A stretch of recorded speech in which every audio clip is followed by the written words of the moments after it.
Welcome back to the Transnet Engineering School, and this is where we're broadcasting from this morning. As you can see on your screen right now, we've got some of the young artisans who are here. They are training, they are looking to find jobs in this different sector of the economy. And something interesting that I did find out is that this particular facility that's in place here, all of these graduates that do go out of here, get their certificate, they don't necessarily come and work for Transnet. I mean, they are let out into the workforce and take their skills and they plow them into any trade that they basically can get into, which is absolutely fantastic. But the National Skills Fund, those students will be working for Transnet. Now, with me to talk a little bit more about this facility and the other facilities around the country, because there are 6 of them like this throughout South Africa, I have got the Minister himself of Public Enterprises, Malusi Gigaba. Minister, good to have you. Welcome to Morning Live. Good morning, Leon.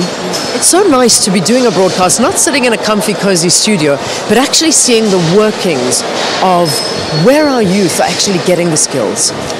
This is an exciting project for us because it provides us an opportunity to contribute towards the national pool of skills, to fill in the skills gap in our economy, but also to address our own skills gap in the state-owned companies, so that we can localize our skills, especially the critical and scarce skills. Instead of importing them from abroad, we are now training them for ourselves, for the economy, to support the national, the strategic integrated projects of the infrastructure program. So it's quite exciting, and we're very happy that you could showcase this to the country. As you have correctly said, we have 6 such sites across the country, in Bloemfontein, in Durban, here in Salt River, Cape Town. We have one in Germiston, we have one in Uitenhage, in Port Elizabeth, we have another one in Pretoria. So we are very happy and excited about the capabilities we are developing out of these sites and the partnerships we will be forging with FET colleges.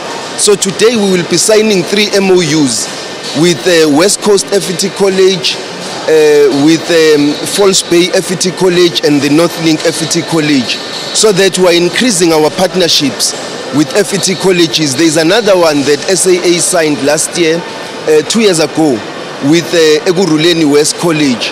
So we are increasing the partnerships between state-owned companies and FET colleges, which should raise the profile of these FET colleges and the types of skills that they are providing. It's great news to hear. But now let's go back to 2011, where the National Skills Fund came about and 1,000 artisans were taken under the wing of this particular training facility and were meant to be plowed back into the system. How did it go? How is it going? Let's get an update on how this went.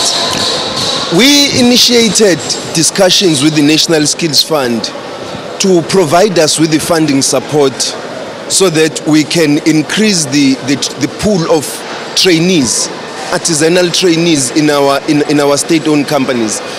We had said to the state-owned companies in the last 3 years ago that they need to increase their training pool to train for the national pool, not only for their own parochial needs, but for the national pool. And some of them did not have sufficient funding to be able to do that. We therefore went to the National Skills Fund and said to them, we will invest so much money. For example, in terms of the market demand strategy of Transnet, they are going to be spending 7.6 billion rand over the next 7 years on training, just training alone. This means that we have increased drastically the amount of money available for the training of artisans, of welders, of engineers, and other technical skills. So the partnership we then signed with the National Skills Fund would enable us to do more than what our own resources would enable us to do. And that is when we entered into this partnership. These young people who have been recruited, the 1,000 learners, are going to be provided with training over the next 3 years. But 42 of them have pulled out because they were complaining about the stipend. But they've missed the bigger picture. So we're going to replace them.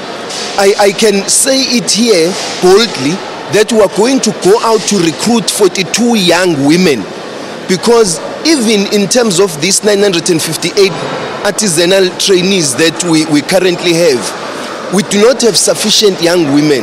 And so we need to fill up the female space, and we're going to go out to recruit 42 young women. And these 42 have pulled out, have completely missed the bigger picture. And so we need to address the skills gap to ensure that the country has sufficient skills as we implement the infrastructure rollout, localize, industrialize our economy. We need to bring in more technical experts, technical expertise to help address our industrialization challenges. Just very quickly, Minister, you talk about these women that you would like to recruit. Where from? Where do you go on the drive to recruit the individuals to come and participate in this? They've been recruited right across the country. As I speak to you now, we've got all the 6 other learning sites of Transnet have got trainees who are part of the same program. So these ones that are here are part of this pool of 958. They'll be part of the pool of these 1,000 trainees that we have. So we've recruited them all over the country, and young people from everywhere have an opportunity to apply because the applications are public. Good. Minister, thank you for talking to us, and this is a nice feel-good story. I'm so glad that we are covering it here this morning. Minister of Public Enterprises, Malusi Gigaba, talking to us about this training facility, talking about the 1,000 artisans that started off here, moving into jobs and getting those skills that can earn them an income and change their lives. You know, that's what we're talking about here. And the Minister talks about missing the bigger picture. That's the bigger picture. You learn, then you start changing your life, which is absolutely incredible.